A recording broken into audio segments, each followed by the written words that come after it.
So he did Cooler Than Me, which obviously skyrocketed him to superstardom. Then there was Please Don't Go. On that same album, 31 Minutes to Take Off, he has a song called Cheated. It's hilarious. The whole idea, the chorus is, I should have cheated on you. He puts this girl on blast for 3 minutes. The end of the song, he says the girl's name. Boom. Roasted. I'm going to have to take your word that song might be better than Cooler Than Me because I hate that song. How do you hate that song? Because it's terrible. I get how it was a catchy song for its time and kind of annoying and like pop and stuff like that. But it's a great song. Like, listen to it now. Well, like Blind Melon, whatever their one song was. Oh, I don't know. Oh, everyone knows it. All I can say is that my life is pretty plain. Oh, yeah. Great song. No, it's It's as annoying to me as that it's Poster not. song. I can't stand either of those two songs. No, man. Now that the 90s are so far gone, we have to appreciate everything 90s. One of my buddies the other day was talking about he was going to see like Third Eye Blind and some other band very similar to Third Eye Blind. And I was like, yes, you know what? That's great because the 90s are awesome now. Look, I'm going to the Tonic concert in Fishers Friday. I respect it. I mean, I'm working there. I'm slinging beer.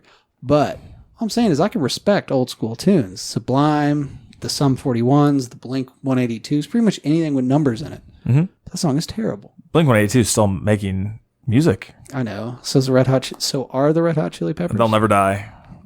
So, okay. Fair enough. I get it. Cooler Than Me. Not your jam. But Mike Posner is the man. I need you to explain Yeah. fewer than 3 things that are cool that he's done. With pleasure. So the long story short, I'll throw this out there so everyone knows right away. Mike Posner is one of my biggest influences, one of my inspirations. Because he's a pro wrestler, right? And I get the look on your face. Because I get the skeptical look on your face. No, Mike Posner has nothing to do with pro wrestling. But Football player. not a football player. What the hell has he done? We'll get that to later. So Mike Posner is the man. When he was like 21, 22, he was at Duke. He made this album, had Cooler Than Me on it. Pretty much superstar overnight, millions of dollars, right? Well, then he got into like issues with like his record company and this and that, and he wrote a couple records. They didn't get released. His bubble kind of burst, and he all of a sudden wasn't like famous anymore. But he did write some songs that were hit songs for other people. He co-wrote Boyfriend by Justin Bieber. He co-wrote Sugar by Maroon 5. He's done some stuff, Pete. And Justin Bieber's his claim to fame. I'm with you so far. Yeah. Mm-hmm. So, but anyway, like his debut album came out in 2010. Well, a few years later, like the bubble kind of burst, and all of a sudden that like let him see what was really important, what mattered. When like the money's gone, the fame is gone, the this, the that, he became just like a real dude, and he got really zen. His music took a big change. It started getting like deeper, more heartfelt, like introspective. Like Tupac. Yeah, pretty much exactly like Tupac. Nice. Probably one of his biggest influences. Probably one of our biggest influences. Hell yeah. It's definitely our buddy Scott in high school's biggest influence. That's true. Mm-hmm. So, anyway, Mike Pose, he didn't get popular again until 2016 when I Took a Pill in Ibiza came out, and then this Norwegian duo remixed it, and it became that I Took a Pill in Ibiza became popular. And I first heard that song, I think, at a gym. And it was like dancey and upbeat. And I was like, oh man, this is really catchy. I bet everyone thinks this is super like poppy and upbeat. And I started listening to the lyrics. It's a very sad song. Like it's a very heavy song. So anyway, I heard the song I Took a Pill in Ibiza, and it hit me hard because pretty much talking about I was famous. I'm not anymore. The old timers remember like my name. Barely. Like pretty much saying like he's irrelevant now, but whatever, who cares? And like life is kind of bleak and hopeless anyway. So I heard that. I was like, well, that's awesome. Like that's real. So I went home, I downloaded what I thought was the album that had that on it, not knowing that the remix is not the original, and the original is an acoustic, that's what I downloaded, and it hit me hard. Like it was super heavy. You paid for that download, right? Sure. Yeah. Yeah, through whatever people buy music through. Bam. iTunes, which we're available on. Support it. Support iTunes. Buy music from there. I have before. Namely, that album. Yes. No, I get you. Yeah, the Truth EP.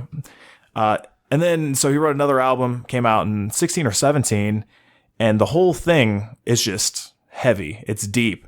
Like, the guy is on another level when it comes to philosophy and being introspective, like his life, right? It's all about, like, fame and money don't matter. So he's pretty much my idol. And he had another album come out just like not even a year ago, which came out after his buddy Avicii had died, his dad had died, his longtime girlfriend had left, and it's not a country album. No, he was tight with Avicii. Yeah, the first line in I Took a Pill in Ibiza is, I took a pill in Ibiza to show Avicii I was cool. And when I finally got sober, felt 10 years older, but it was something to do. And like, if that line doesn't sum up my entire career, I don't know what else does. Because all the drugs you did. The metaphor of like going so hard for so long and not being able to like feel anything anymore and just trying to like find that. I get that. I had this conversation on the Art Speaker podcast recently where we're going there again. I was talking about, you know, you can't replicate adrenaline, like a performer's adrenaline for what we do, or the host is a musician for what he does. And I was like, and that's why people turn to drugs so much, because they're trying to replicate that high that they just can't replicate. So we're always constantly searching for something to replicate that feeling, but it's always going to fall short. So he was just there. He was kind of hopeless. And he's like, you know what? F it, I'm going to try and be a cool kid. Yeah, just give me the pills. So I get that. So chasing the dragon. Yeah, pretty much. Anyway, that's the long and the short of Mike Posner is legit one of my idols. He also has like a book of poetry, and his podcast was awesome and just really made me rethink things. So, What's Old Boy's podcast? It's called What Does It All Mean? But there weren't that many episodes. And he doesn't do it anymore. I don't know if he did for, a year or something, maybe. Well, let's have him on our show. Your show. Bring him on. Let him know. I would love to. And this is where we're getting to, is I tried to hang out with him. What, you tried? I really wanted to hang out with him, and it didn't work out. A couple months ago, my friend Mel got a hold of me and was like, hey, did you know Mike Posner is walking across the U.S.? Mel, also a huge fan. And she'd seen him like perform in concert back in like 2010 or 2011, and I fell in love because he was a good-looking young man, and his music is great. He was cooler than she was. He's so cool.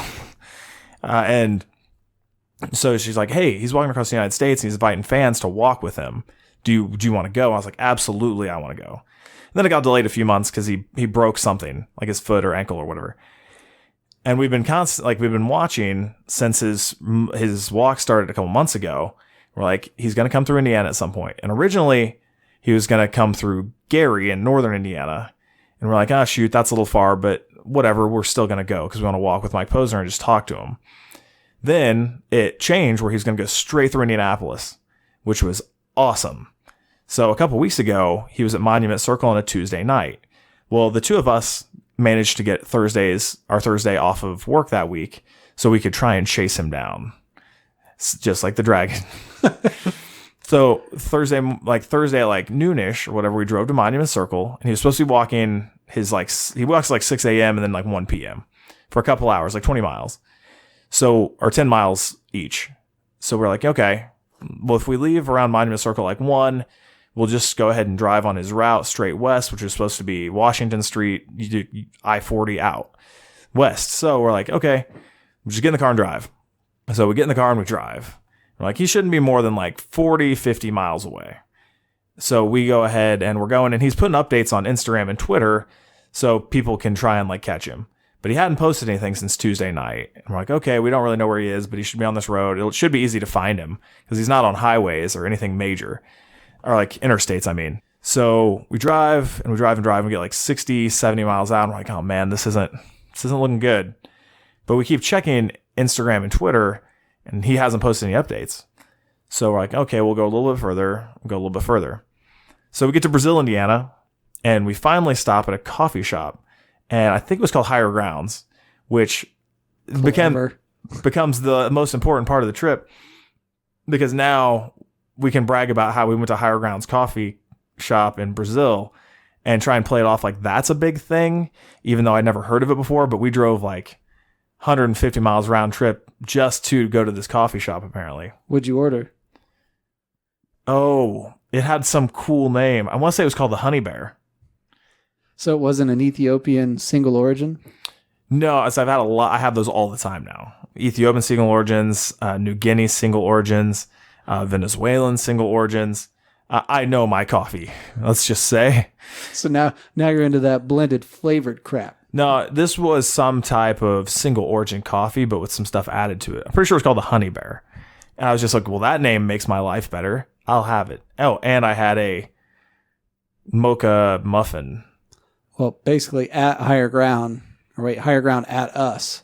Let us know what the deal is. Because boom.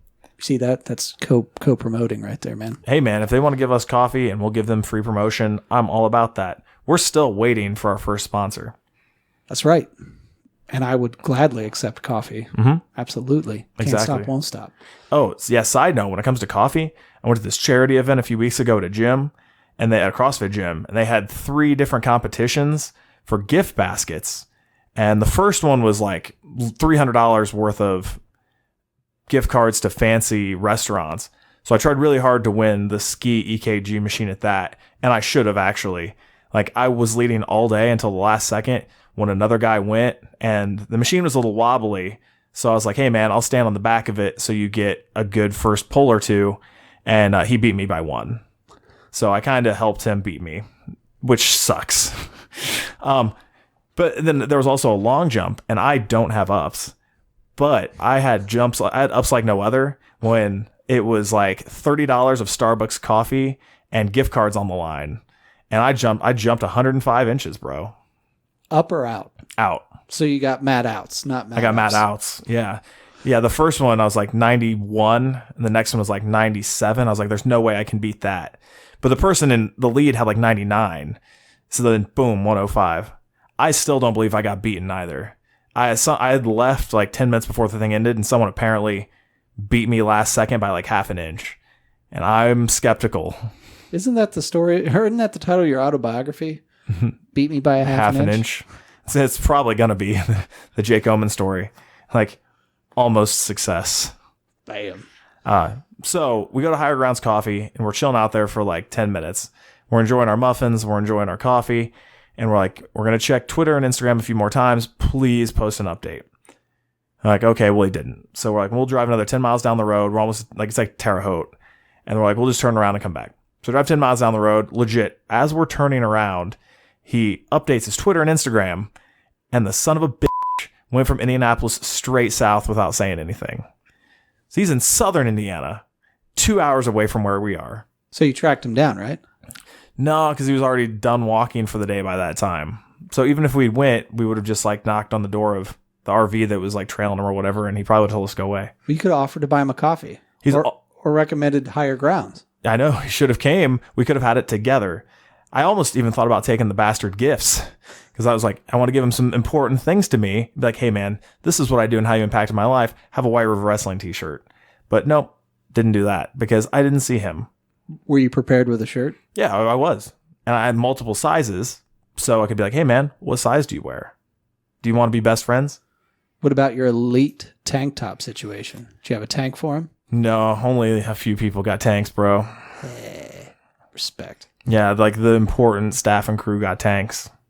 Yeah, very disappointing. We didn't get to become friends with Mike Posner. Didn't get to walk with him.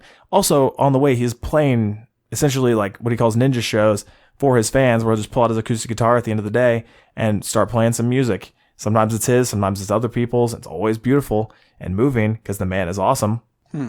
Well, surely he'll listen because I'll tag him. And then surely he'll want to be on the show. So bam. I will drive as far as it takes to get him on the show because he's not backtracking. But if we want to meet him in St. Louis or something, I'm down. When's his next walk? Well, he was walking every day. But he's in Illinois. He just hit mile 1,000 today. Illinois is not far. Well, but he's like in far southern and western Illinois now. Doesn't matter. Shy of Cali. I'll even accompany you on this drive. I don't care. Dude, thank you. Although because I respect the rules of the road, I'm going to hop in the passenger seat, hit recline, and snooze. I just want you to know that. Did we talk about that on another podcast? Because I know we've talked about that before. And if you get in my car and you recline your chair back or you get on your cell phone, I hate you. You ruined my life. Stop it. Also, pitch in gas money, Brian Skyline. Piece of shit. Oh, man. Does he listen? No, I think he's just a f***ing loser up in Michigan somewhere. Probably dead. He's not. He likes my stuff every now and then, wishes he could be me. You know, like, he quit wrestling, got blackballed before he could ever do anything big. You think you are to him what Posner is to you? That could be the thing. But if he ever tries to walk with me, I'm going to tell him to Uber his way away. Nice. Yeah. Uplifting message. Yeah, man, I got real harsh on this last minute. I didn't mean to throw out that anger. All I'm saying is, like, just have respect for your driving buddies. Don't immediately fall asleep. Yeah, like, at least take some time. Act like you're trying to stay awake a little bit. Like, buy a coffee or a Red Bull, and then you just happen to accidentally fall asleep because you couldn't fight it. Oh, man. You know what I hope happens, though, in real life, as an aside? I hope that at some point in time, we're driving somewhere. Maybe I call you because I'm super wasted and like passed out. And then I don't know what our band will be because I know Red Hot Chili Peppers is taken. But I hope there's just some song that comes on and I spring up in the chair. Blind Melon. No. No.